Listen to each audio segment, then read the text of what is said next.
Welcome back to the channel. Welcome back to another episode of the Freshman 15 College Football Podcast with me, LP Cruz, and my dude Tyler Moore, breaking down college football in about 15 minutes. And championship weekend is now in the books, and the champions have been crowned, and the CFP ink is now dry. So some teams that were fortunate enough to lose and maintain their spot, whereas others are looking on in disgust as they are kicked out of the big tournament and the national title. And for some Cinderellas, they got to punch their ticket and play for the big game. So before we break it down with the hottest topics this week, let's take a look back at what became the precursor to college football's Judgment Day. Tyler, my dude, what is up, my man? Not much. We wanted chaos. We wanted chaos. We got chaos. So that sets up like content creators with a lot of stuff to talk about. So I'm ready to get into it. Yeah, man. So let's break it down with the game of the week last week for both of us. That was Indiana and Ohio State. Kind of walk us through that game. I know you were going through it the entire game, so walk us through it real fast. Yeah, Indiana, their defense, they played lights out. It was a normal Big Ten game if you think about it. Like it was a slugfest on defense, like big hits. I mean, first play of the game, a massive hit on Mendoza, and it's one of those games you expected. It hurts me that Ohio State lost, but like we talked about, it really didn't mean anything because we knew that those two teams are going to get a bye anyways, just the way that everything lined up. Right. And Indiana, hats off to them. They stopped Ohio State 3 times in the red zone. I think Ohio State left like I want to say it was like 17 points on the board, 2 touchdowns and a missed field goal. Yep. I mean, you lose by 3. It's just dumb mistakes. It was dumb play calling. I don't know what they were doing playing 3 tight ends when you have Jeremiah Smith, a 6'4" wide receiver, matched up on a 5'9" corner. He outweighs him by 50 pounds. Like, throw the ball up. they didn't try it one time. Yeah, they pulled those 2 off to put in 3 tight ends. It just didn't make any sense to me. But Indiana was a better team. It was a very good game, and I was glad to see a good hard fought game that game. So hats off to Kurt Cignetti. I really don't like him, but hats off to him. And those JMU boys that came over to Indiana, those boys can play. So congratulations, Indiana. And I think Ohio State, if they play them again, they'll get them next time. So, man, a couple of notes watching the game live. And I said this to myself, this is one of the best games I've watched in a long time. And it wasn't a lot of scoring involved. It was one of those like fist fights that you kind of come to expect in the conference. Yep. And I thought it was fun to watch the entire way throughout. The teams traded picks to start the game. The one thing I was very surprised by was they were able to run the football against Ohio State with the guys combining for over 100 yards. Roman Hemby, Kalen Black. They had pretty good games. And this is without Omar Cooper, too. Because once Cooper went out, you figured, okay, they're going to funnel all the offense to Elijah Surratt. But they ran the ball enough to kind of get this done. The one thing I'll say is there were chances for Ohio State. And how they handled the ending sequence of the first half said everything. Because you could have double dipped right then and there. You could have done it. But they weren't able to score. Came out in the second half. Still couldn't score. And it just came down to points, man. Like, you need to have points to kind of get this thing rolling. And they just couldn't score. And you could look at Fielding's. He missed a 27-yarder, man. Yeah, he wasn't even. The hash marks in college is a little bit wider, but he wasn't even all the way on the hash. He was 3/4 of the way there. It's a chip shot, and he missed it. And that's two of Ryan Day's biggest losses are at the foot of Fielding. So I mean that hurts. I actually 3 because Michigan the 1 year too. But yeah, that kind of stuff hurts. But it's like the miscommunication, the unfortunate thing where saying you think he gets a first down on 4th and 1, and then his knee touches the ground on that wannabe tush push on the 2-yard line or whatever it was, and it's just unfortunate things like that where that's 7 points off the board, and then it just it is what it is. Indiana played better, but let's talk about that chaos that happened earlier in the game, actually earlier in the day, and then what happened later on, because that sets up for I think what we're going to talk about with the playoff committee. So Friday, because let's go back to Friday, right? Yeah. So Friday, I'm at the gym and I'm walking by the TVs and I'm looking at the games. I'm looking at James Madison, and I'm looking at Tulane, and I'm like, wait a minute. And I'm thinking to myself, so hold on, if these teams win and UVA loses, now you got something, right? And predictably, I think many people would have said that they're going to pick JMU to win, Tulane over North Texas, and UNC had a great season, obviously, but I mean, Tulane was the better program throughout the year. So once that happened, I woke up the next morning and I was like, wait, if Duke loses, we got something going on. We had some chaos, but not all the chaos. And I'll tell you why in a little bit. Okay. But once we got to that Duke game, it was, and the thing that I said last week was the last matchup was just the game got away from Duke. Duke has one of the most underrated offenses in football. They throw the ball pretty well. They actually ran the ball pretty well too. They got out to a quick lead, and you figure they're going to put this game away. They're going to win the game. They couldn't close the game out because they just could not get one more drive to milk the clock, and they let UVA have one more shot. They tied the game. Mm-hmm. But I was never a believer in Chandler Morris in that offense. And lo and behold, Duke scores a touchdown in overtime. And on the first play of their possession, throw a pick to Luke Murgo. So now you have complete chaos. You have Duke overtaking, out of all teams in the ACC, they overtake UVA and they win the ACC title.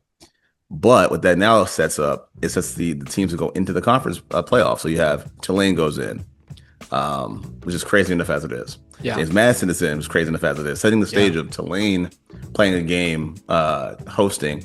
You have James Madison hosting Oregon of all teams too. So that's chaotic in itself. Now, before I go on to my next point here, anything you want to add to the chaos that we were cheated of just a little bit? So the chaos, are you talking about the Alabama should have been dropped all the way out? That's the one. Yeah. That's the one. Yeah, because, you know, I think if you look at it objectively and you see the way Texas Tech is playing, you knew they were going to beat BYU. BYU didn't stand a chance.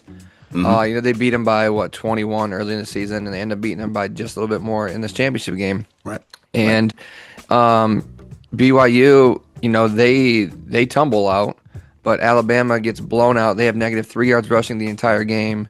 And they somehow stay right where they're at. Where, you know, the chaos that we wanted to see was BYU lose, Virginia lose, and then, you know, Alabama lose. So then we want to see like Notre Dame, Miami, maybe even Texas sniff that spot. But yeah, the Alabama thing is weird, and it just shows that there's more bias to those people voting, and I think a lot of people were actually kind of upset about it because. You're playing this championship game. Obviously, they have the best win out of anybody when they beat Georgia early in the year, but they also have the worst loss out of everybody. And then when you look at all their games in totality, they didn't like just blow anybody out. Like their schedule is like mediocre. And they play Georgia the second time around. Again, it's in Atlanta for the championship game, but to have -3 yards rushing. I mean that now you're going to go into these playoffs, and you're playing against defenses that are even better than Georgia's, and it's just one. I get it, they're a rival, but they should have at least tumbled a little bit and given one of those other teams another chance. But that's the chaos I wanted to see. I wanted to see Alabama fall out and see what the committee did with those. You could actually say 4 deserving teams: Notre Dame, Miami, Vanderbilt, and Texas, and see what they wanted to do. But they decided to keep Alabama in, which was kind of shocking. And then the flip flop of Miami, Notre Dame, which kind of bewildered a lot of people. I mean, for me too, because I know in the group chat I hit you up and I said I don't like that during the game. And again, you always say this that the ABC, ESPN, they work for the SEC. Yeah, clearly. And I didn't like that they were lumping in Notre Dame. I always thought Notre Dame was in a class by themselves. I thought it was Notre Dame, in a class by themselves, within the guys following behind them, that being your Alabamas, that being your Texases of the world, things like that is what I figured in Miami as well. Mm-hmm. So I wasn't really feeling it because our next topic was who got the most help from the committee, and I'm going to go without questions, Alabama. And it's not the best team they've had in a while either. Like they're not a great team. They're not a powerhouse either. And under DeBear, they really haven't been. They've been okay, but they haven't been great. And they, like I said, they got beaten bad by Georgia. And it's funny because all teams, the home state won every game last week. Duke won in Carolina. Same thing for Indiana. Same thing for this game. Like they all won at home. So no surprise there. But yeah, I'm saying they definitely snubbed teams to get there because their best win was, like you said, back in week 5 against Georgia. Cool, no problem. But you lost to Oklahoma as well, right? Lost to Georgia last week, and you barely got away with Missouri and South Carolina. Whereas Texas, they smashed Oklahoma, one score loss to Ohio State, and they beat A&M, who was undefeated at that time, and the top three team in the country, I believe, when they beat them.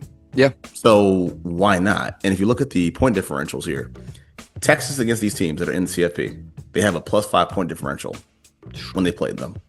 You look at this team, Alabama, -20. Oh.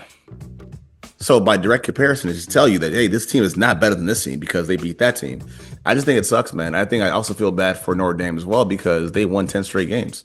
And their loss is to Miami. The loss is A&M, who are both in the CFP.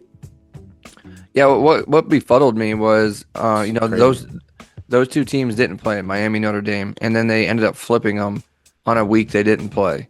Like, if you were going to put Miami in front of Notre Dame, you should have did it the week before, because you're making it seem like you are setting things up for basically just ratings, because you should have done it the week before.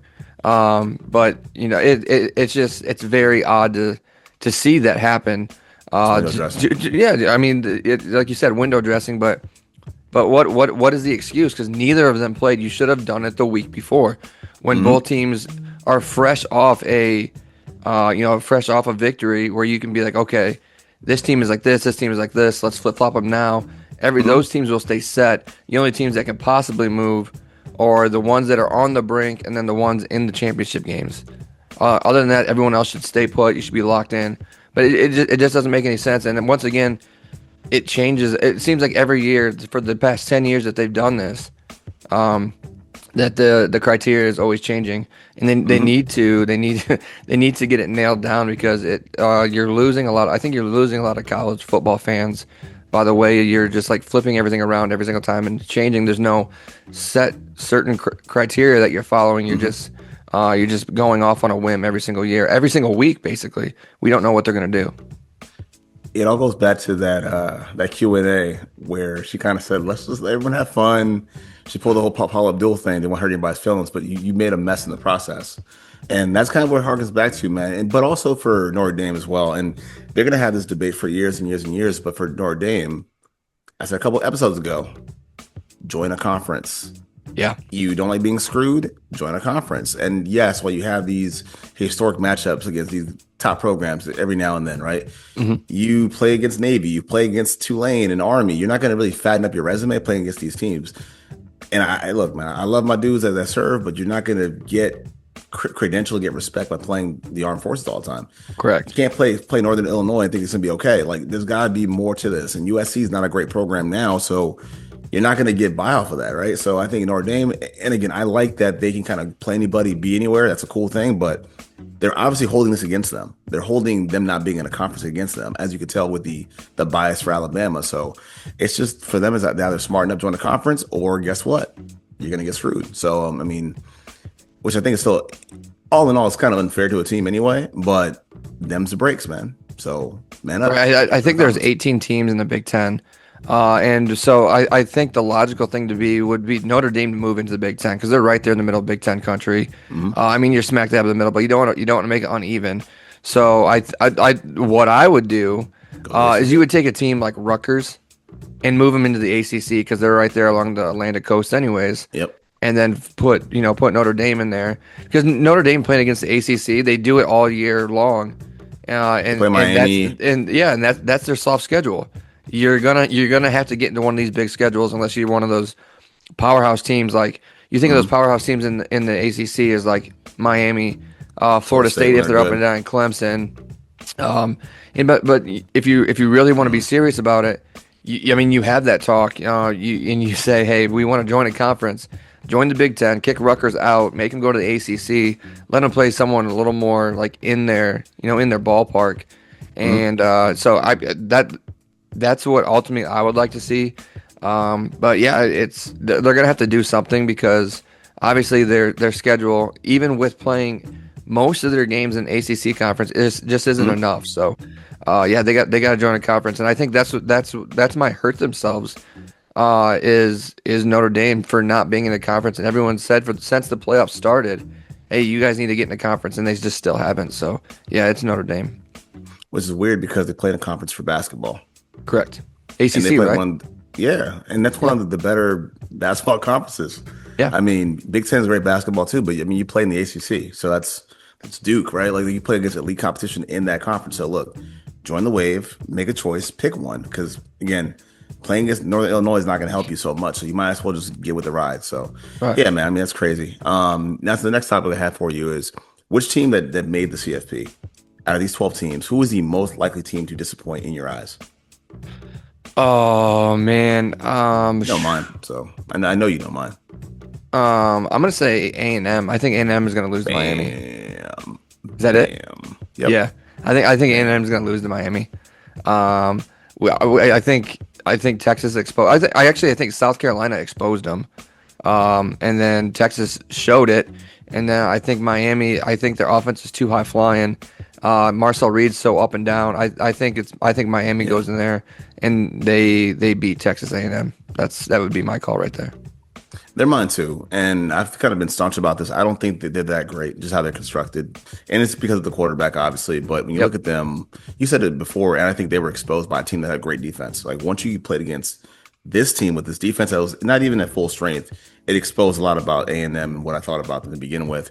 And look at the bracket right now. If you do beat Miami, which, okay, they may beat Miami, but whoever wins that game, the next round is Ohio State. Yep. So it's again, you're right back in the same problem of an elite team, elite defense on all three levels. They have safety, linebacker, defensive line. It's going to be squared away. Plus, you have they'll figure this out. Ohio State will figure this out as far as what they do with their receivers and their running Correct. game. And shout out to Bo Jackson as well. He had a pretty good season too. I'll give him his respect. I just think when you factor that in of A&M, and they kind of got fat too all season off these weak teams as well. They got kind of an overinflated schedule. They kind of stood fast at the top five all year and never came off. And no matter what happened during the week, they never fell off because they kind of lived off that win against Notre Dame. So yeah, I mean, I just think when they get to the tournament, they're gonna fall off because you have Marcel Reed playing from the pocket. You have Casey Concepcion, who you can stop with a safety over the top now. So it's like okay, and they still don't have a running back that can really take over the load. EJ Smith to me is not a great running back, so no threat from the tailbacks, no threat from the receivers, and playing against either Miami or Ohio State. So yeah, Aggies fall short to me, man. Yeah, and then I think a surprise. I don't think they're gonna win, but the if anyone follows on X the What you JMU gonna say? page, oh man, the What you JMU gonna page say? trolling Oregon, like you can tell that they know they don't stand a chance. And but I mean the posts for the past week have been absolutely hilarious, and it's actually just been fun to watch because I think there's actually like a camaraderie between those two fan bases now. Just because it's almost like they know they don't stand a chance. Like hey, we shouldn't be here, but by the grace Well, of here, God, we got in, yeah. and they're falling into it. But any given Saturday it could happen. But yeah, it's gonna be it's gonna be fun to see how that home environment is for JMU bringing in a Nike team as an Oregon. So Well, so I've always wondered this too, and those listening can probably tell me a little bit more. By the way, like sub, y'all know what to do.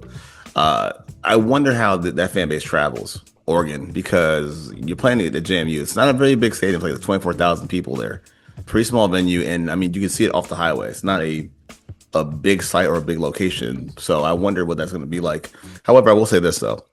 If there's any team in the conference playoff that I think may underperform outside of A&M, it might be Oregon as okay, far as again how they're funneled through their tight end, their running back, and their freshman receiver. I just feel like they're somewhat limited. Also, I don't think JMU has enough firepower to play with them offensively. But if they make mistakes or they turn the ball over, or you know, and with these smaller schools, man, usually their returners are elite too.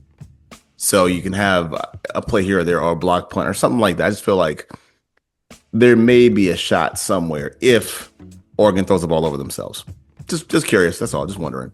So I mean, I think it's still watchable, man. Just a team going to that environment, hoping someone does the unthinkable and wins the game. yeah, I want to absolutely. see it. I want to see it. Yeah, it's I think like you said, it's one of those things where like that team never really expected it, but now they're getting a playoff game.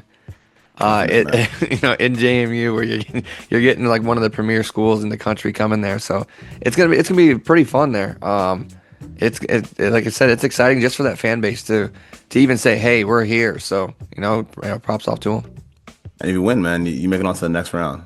Yeah. I mean, Imagine JMU playing in a bowl because you guys would be at the Rose Bowl, right? In round two. No, they said us were in the Cotton Bowl, so there's a That's chance still we big. played That's a Texas big deal, A&M in man. Dallas. Yeah, Cotton Bowl. Big deal, man. Yeah. Now, lastly, I'm gonna ask this question. I think I know the answer to this question, but I'll ask anyway. In your mind, who wins the whole thing? I want to say Ohio State. I think it's gonna be Ohio Figured. State. No, Figured. I think they end up playing against Indiana again. And I think the score is a lot different this time. I think I think they beat them by 2 scores if they end up playing them again. I think that's a real possibility because I think it actually comes down to the semifinals is going to be Ohio State and Georgia and Indiana and I'm trying to think who else is on that side of the bracket. I think Can't think. Tech, right? Tag. Yeah. I think that's it. Yeah, but yeah, I think it's gonna be those two. I think it's Ohio State, Indiana, and I think Ohio State goes back to back this year. All right. So per my notes, I'm saying the same thing, and this is logical sense. And by the way, with the bracket, I know that we take a contention that they don't reseed after every round. However, Absolutely. if you're the committee, what's your objective?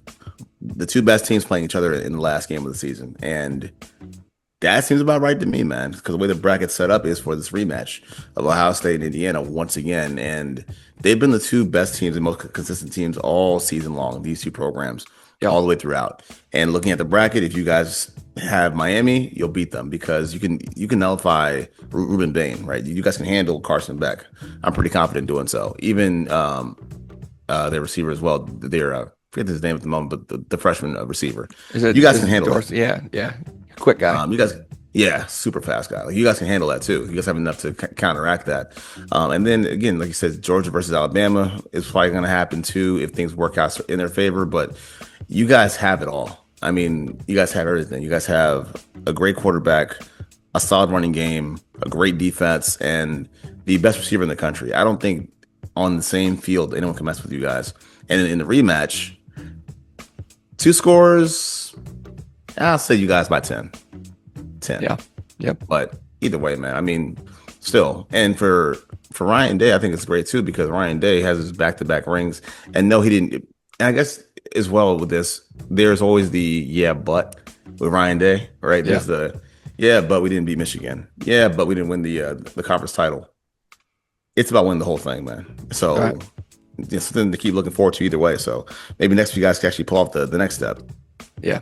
Winning the whole thing all the way throughout, man. So, Yeah. I'd agree. but man, in the crazier news that we have to get to, Yeah.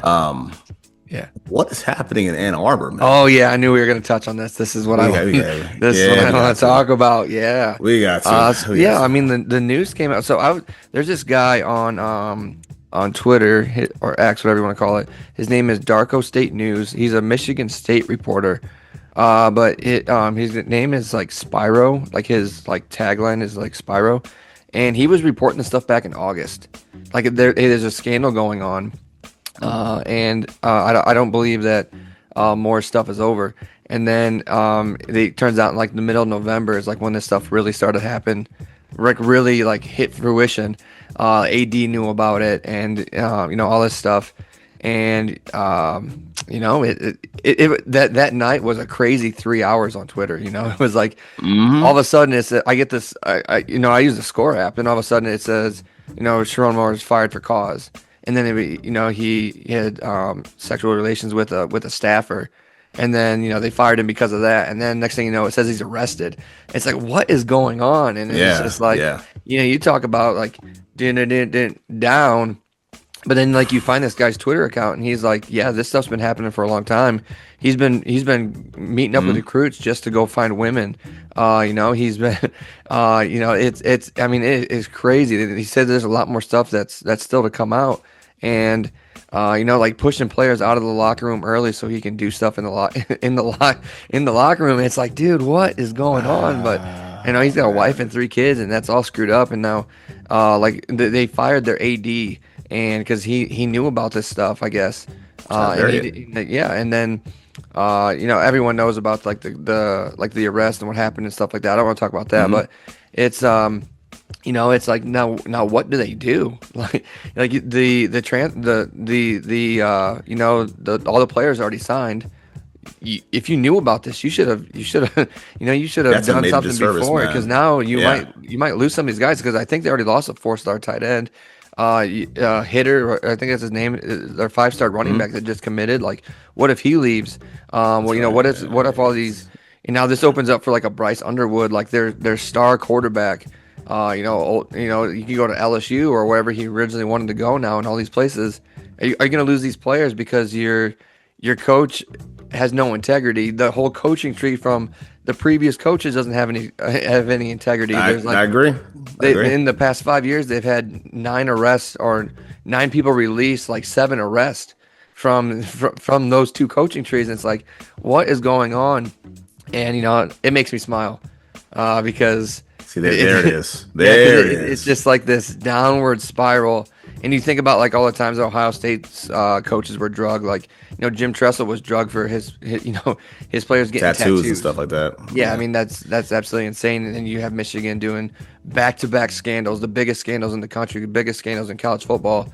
And it's just like, man, they're in a downward spiral. And like, who do you get? Like, is Dillingham gonna come from Arizona State there? Is are they gonna get desperate and hire Brian Kelly?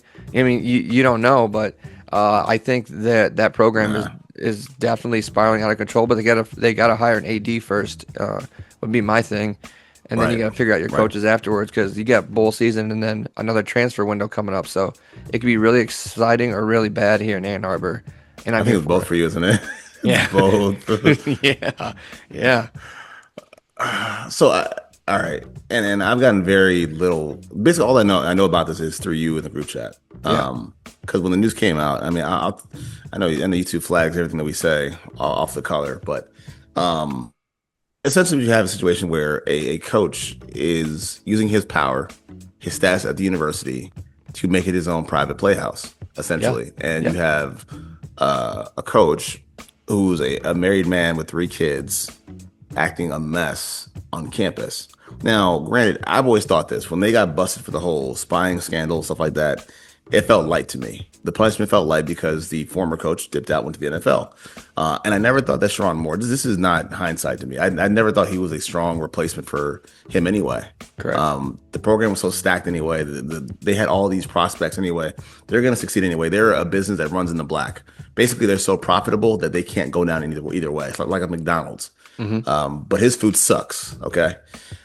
In this case, you have that going on. The arrest is one of the more bizarre stories I've ever heard in college football. And we've sat through the Petrino years. We've sat through some of the stuff happening in your conference. I won't make light of it, again, YouTube platform. The other program in your conference, and that's probably the worst of the worst. Hmm. But how he handled this is probably the worst thing I've ever seen. And the lack of accountability, the lack of integrity in this that bleeds all the way throughout is one of the most craziest things I've ever heard.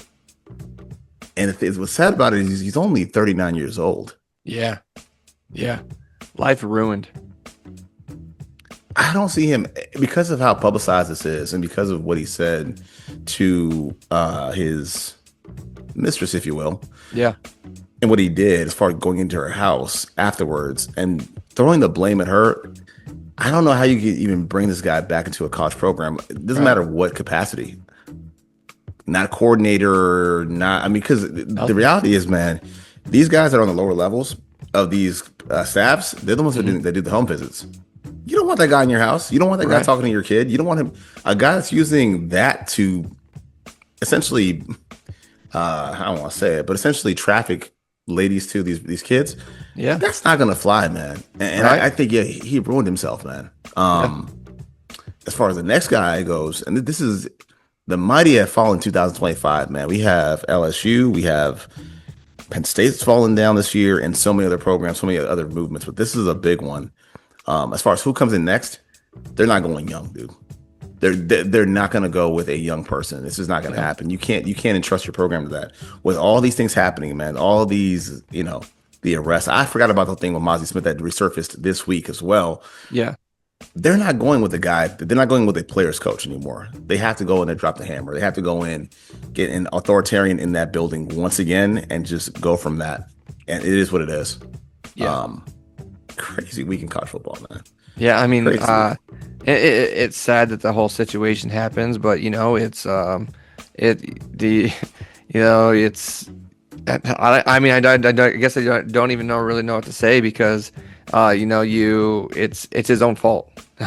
You control 100%. yourself. So I mean he did it to himself, and then you're just hoping you don't get caught, and then all the stuff that you buried before, like you said in the previous stuff, with like deleting stuff off phones and hard drives, trashing hard drives and whatnot, and then you Mm-hmm. go ahead and you think you can get away with this, especially in today's world with the amount of technology and eyes that we have on people, especially public people like that.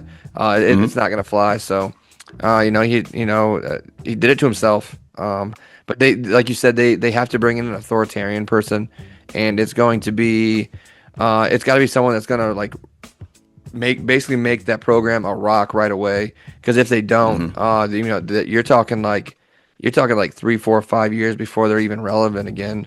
Especially if they have a bunch of guys leave, you could really be screwed. Yeah.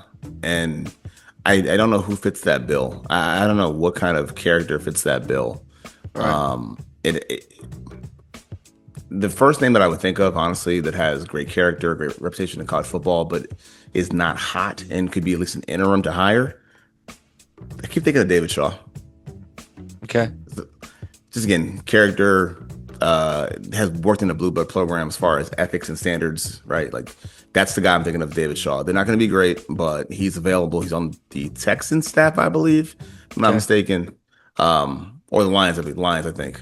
That's your guy. And it's already in town. So why not him? So I would just say Yeah. that. I'll throw a David Shaw out there, man. But other than that, wild week in college football. I'd like to look forward to next week with these games. So Yeah. way to bring it back. But any final thoughts, my guy? No, I think the games are light this week. Nothing crazy. Army Navy, sweet uniforms this weekend, and Yeah. then Boise State Washington. That should be a blowout. Other than that, ready for next week. That's the big one. So yeah. Yes, sir, man. So for my dude Tyler Moore, I'm LP Cruz. This has been the Freshman 15 College Football Podcast. Peace. Peace.